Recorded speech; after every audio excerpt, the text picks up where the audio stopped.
So the best way to think about the USA and Donald Trump these days is to think of it like your friend who's always buying a brand new car every single year. They show up with that new car at your house. They thump their chest, tell you how awesome their car is, and you know, yes, you know that they had to do borrow money to get said car. And they do this thing every year. They buy a new car and borrow money, and they just keep repeating the cycle. But this is unsustainable, and that's where we are right now with the USA and Donald Trump. It's unsustainable. And so the USA got a credit downgrade on Friday. And these are the headlines today. The Sell America trade makes a comeback, right? The Moody's credit rating now downgrade has raised borrowing costs. You can take a look at the Treasury, the 30-year, when it's around 5%. I think we're getting it's close to the highest level since 2007. It's pretty scary, and the U.S. System is all based on debt. That's why I mentioned the friend who always buys that new car, but you know they had to get a loan on said thing. Donald Trump, he's been in this game for a long time.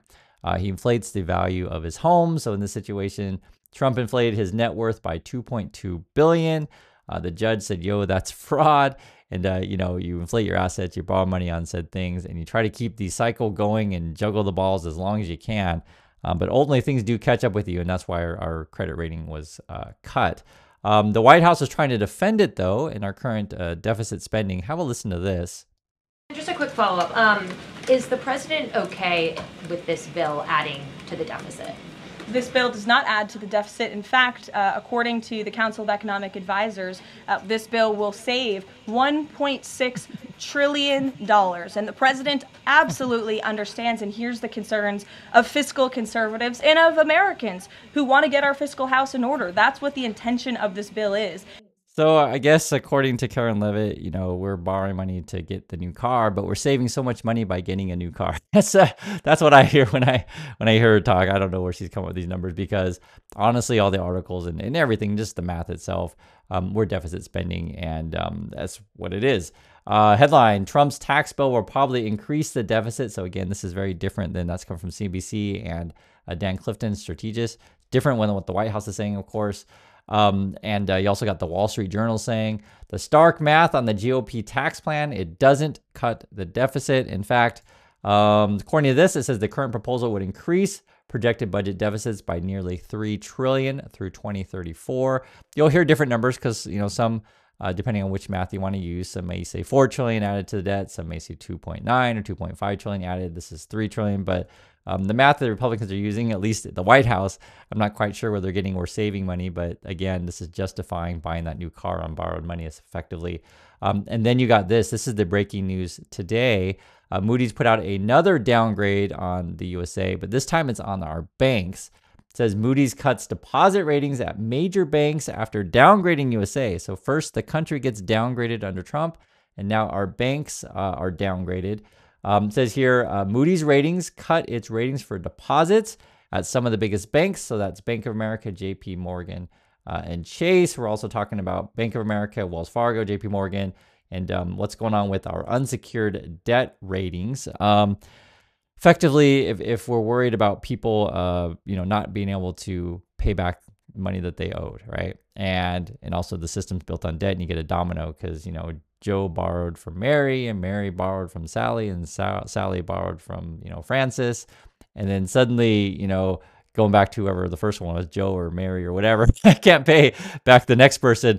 You get that domino effect. And this is what Moody's wrote. They said the downgrade of the U.S. government's rating indicates that it has less ability to support these highly rated obligations. So be it unsecured bonds, derivatives, etc. If you've been following the markets also, you know that Warren Buffett has been a net seller of stocks. They're sitting on a record high pile of cash. And it's kind of interesting if you're curious to some of the details recently this just came out. He's doubling his alcohol stocks, Constellation stake, right? So he's buying alcohol stocks. That's what he thinks about the markets. And he's selling bank stocks, basically, right? So in particular, it says, what is he selling here? Reduce its stake of Bank of America, Capital One, Discover, and again, he's buying Constellation. So he's thinking we're all going to be having struggles at our banks, and we're going to be hitting the bottle. That's according to Warren Buffett.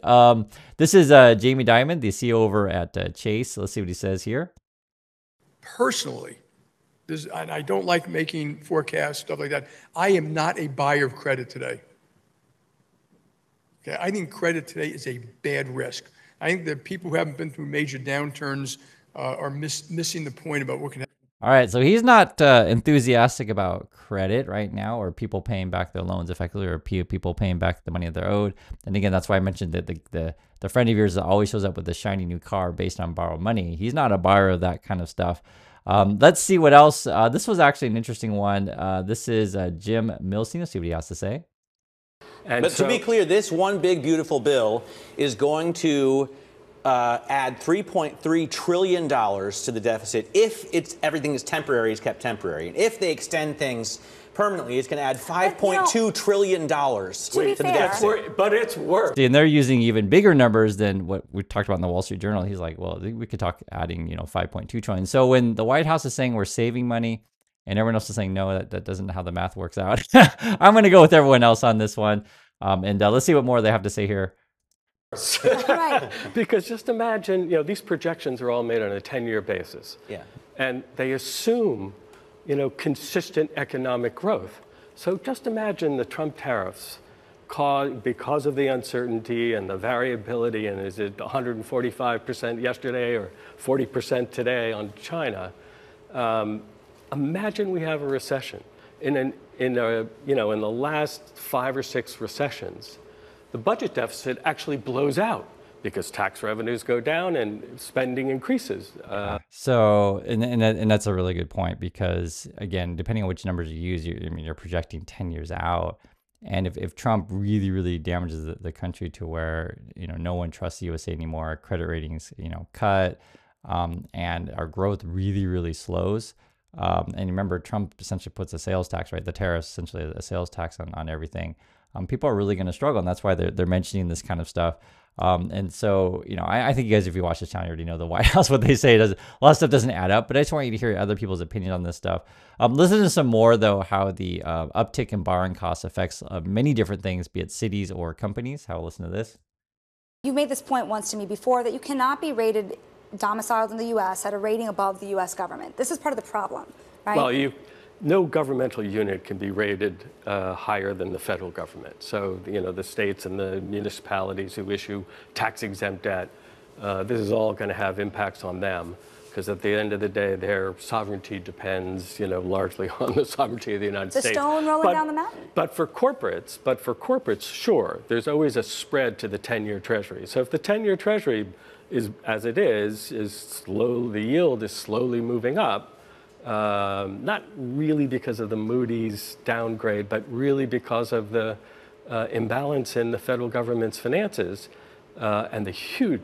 So what he's talking about here, and there's a couple things. So right, so he was also mentioning the deficit spending. He's like, okay, the borrowing cost isn't just the Moody's stuff; it's also the deficit spending, because effectively we're expecting the government to issue more bonds and basically borrow more money to keep everything going, because Trump's tax cuts bring in less revenue.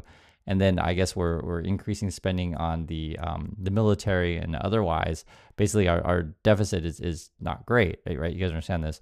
And so then on top of that, which I think is important to mention, there are several cities in USA, and I can't speak to your city, where you live, but I can say I know for sure there are several cities, because I've seen it, to where because the reorganization of there's multiple factors, but the reorganization of businesses closing or people moving, etc., the property tax revenues aren't where they want them to be, or increased costs of everything. Just many cities are underwater. I'll make it more simple like that. I think one of the things that's probably going to happen, and what we're going to see, is that a lot of people are working from home, and you have all this sort of commercial real estate that's vacant. Will we, turn that into, residential and try to get tax revenues up in some of these cities that are underwater? It takes a lot of money to renovate those kind of buildings, and if borrowing costs are high, that's another challenge to do this kind of stuff. So, I mean, you have to understand our system is based on borrowed money, so that the deficit spending and the lack of confidence in USA have rippled down effects to our whole system. And that's why I just wanted to hear more of this stuff. He has some other points as well, so let's take a look at some more. Again, this is Jim Milstein.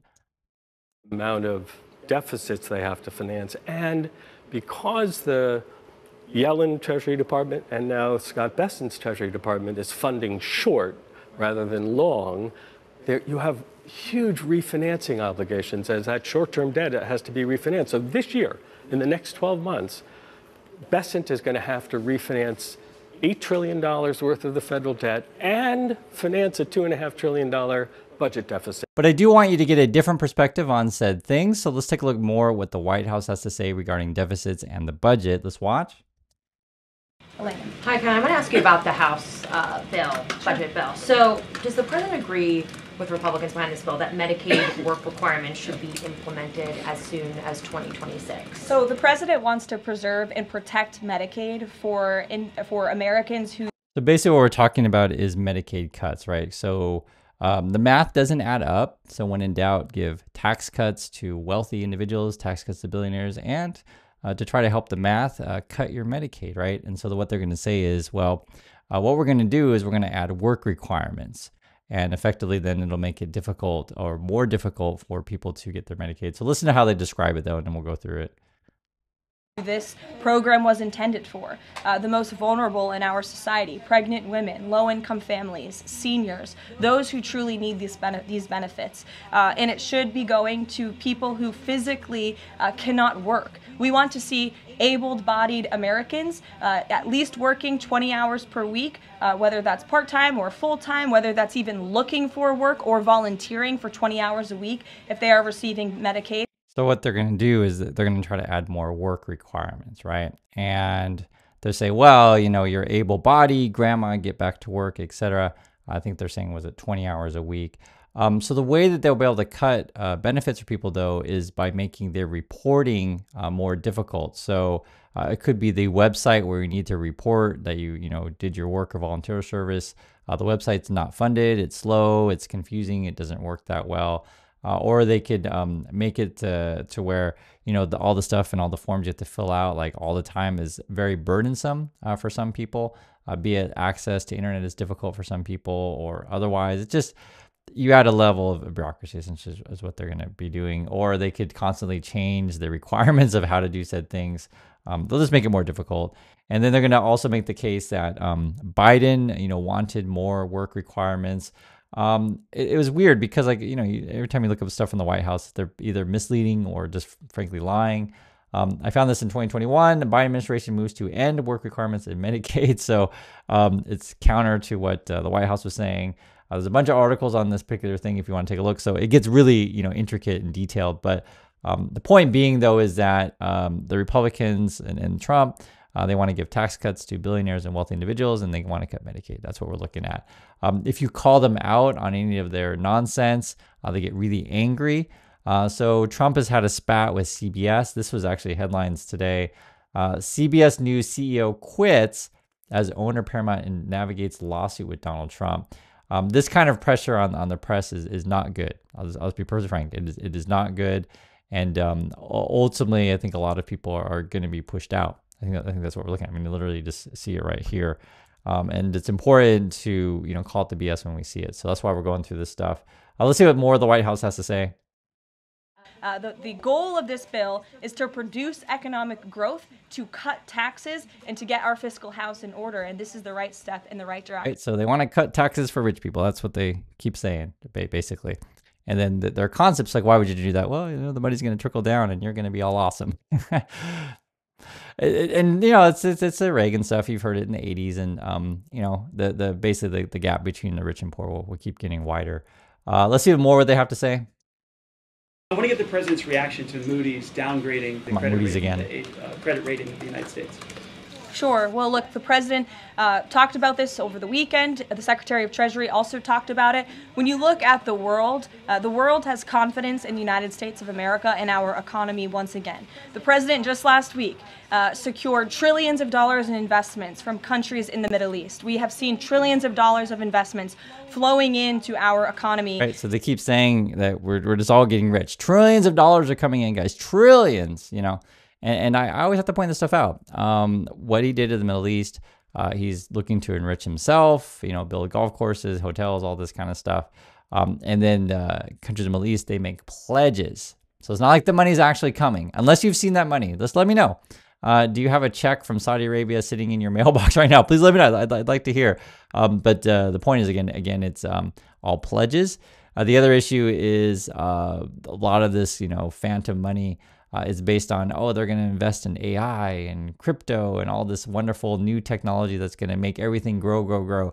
Because that's the argument that the White House will make, is that tax cuts to the wealthy, tax cuts to billionaires, give them more free cash so they can invest in their projects, and that'll open up jobs for everyone. So the idea would be, from their point of view, give as many tax breaks as you can to Elon Musk, so Elon Musk can build his robots to replace you so you don't have a job. Like, how does that even make sense? And that's the point. It doesn't. But you have to call this stuff out, because very few people do, and it's sad. The Republican and the Trump math doesn't add up. And their future technology that they're pushing for all of our crazy growth is a bunch of sci-fi fantasy that won't come to fruition. And then also where they're getting their money is based on a bunch of people who don't even have the cash on hand, and they're just making pledges essentially. So I it's hard. It gets frustrating when you talk about this stuff, but I just want to tell you the truth of what's going on. So that's what's up. Again, it's Sell America this week, and effectively, again, it's your friend who's constantly buying a new car on borrowed money and bragging about how awesome the car is, and they get defensive when you question the sustainability of said system. So want to hear your thoughts, and I do appreciate your time, and I'll catch you all in the next video.